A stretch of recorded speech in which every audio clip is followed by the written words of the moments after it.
आजचे बायबलचे वाचो इतिहासचे पुस्तक चॅप्टर 10 वर्सेस 34 आणि मागीर 37 to 43 पौलोचे कोलोसकरांक बरयल्लो चीट चॅप्टर 3 वर्सेस 1 to 4 आणि आजचे शुभ वर्तमान जुआ चॅप्टर 20 वर्सेस 1 to 9 इतिहास चॅप्टर 10 वर्सेस 34 आणि मागीर 37 to 43 तोंड उगडून पेद्रून उलोवंक सुरू केले. ताणें म्हणलें, देव तोंडाक पळोवंक मनशाक मोदें अंतर करिना. हे सोद म्हूण म्हाका थावेन जालें. एका जुरयांक कितें घडलां तें तुमी जाणाव. जुवान स्नान परगटले तेतून ताव जेजून गलिलिया ताव आपले काम सुरू केले. देवान या नाजरेताचे जेजूक पवित्र आत्म्यानी आणि शक्तीन मागलो. वेता तोय ताणे बरे केले आणि देवचाराच्या पदवेन खाल असलेल्यांक बरी केली. कित्याक देव ताचे सवे असलो. जुदेयकारांच्या प्रांतांत आणि जेरुसलेमांत ताणे केलेल्या त्या सगळ्या वस्तूंचे आम्ही गवाय. एका लांकडांक उमकलं ताणें ताका जिवेशी मारलो. पूण तिसऱ्या दिसा देवान ताका पुनर्जीवन केलो आणि तो दिसती पडूंक निर्मिल्ले. सगळ्या लोकांक न्हय पूण देवाक आदी फुडेंच मेमलोल्या गोवांक आमीच ते गोवाय. तो मेलोल्यांतले पुनर्जीवन जाताच त्याचे बरोबर जेवल्यांच आमी जेवल्या आणि पियेल्या.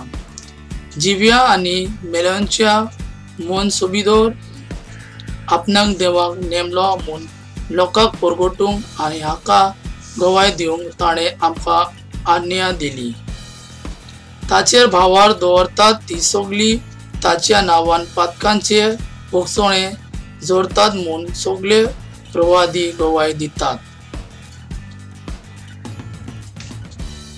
पौलोचे कोलोसकरांक बरयल्लो चीट चॅप्टर 3 वर्सेस 1 to 4 क्रिस्ता बरोबर देवान तुका पुनर्जीवंत केल्या म्हणटोच स्वर्गियांच्या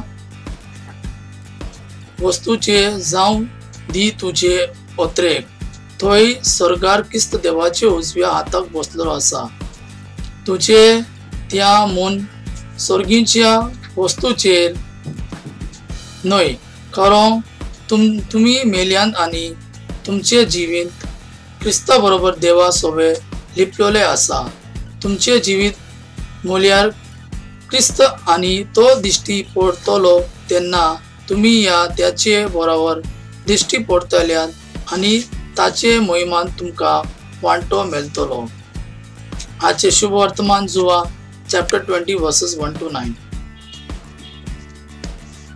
सातोल्याच्या पहिल्या दिसा मगदलीचे मरिया भोव सकाळी अजून कालोख असताना समाधीशी आयली. तिने समाधी वेली फातोर काढून पळयले म्हणून सिमा पेद्रू आणि जेजू मोग करता तो दुसरो शीस असल्या तो वचून तिने म्हणले, सोम्याक समाधींतलो काढून वेलो आणि ताका खंय घातला ते आम्ही नकलो. देखून पेद्रू त्या दुसऱ्या शिशा बरोबर भायर सरलो आणि समाधीशी गेलो. ते दोघे धावूंक लागले पूण तो दुसरो शीस पेद्रू परस वेगीन धावलो आणि समाधीशी पयलो पावलो आणि वडो घालून ताणें जमनीर असलेल्या ओलयो पूण तो भितर गेलो ना. तेन्ना ताचे फाटल्यान सिमा पेद्रू पावलो आणि समाधीन भितर गेलो आणि पळय जाल्यार तो जमनीर ओली असल्यो त्या ताणें पळयले आणि ताचे तकलेर घातलेलो रुमाल ओली सारशे दवरलेलो न्हय पूण कुशीन कोवलेलो. तेन्ना समाधीशी पयलो पावलोलो तोशीच भितर सरलो आनी ताणें पळयलें आनी भावार दवरलें. पवित्र पुस्तका प्रमाणे तो मेल्यांतलो पुनर्जीवन जावं जाय असलो म्हूण ते अजून नकलो असले. देवाचे उतर हे देवाचे व्हड उपकार.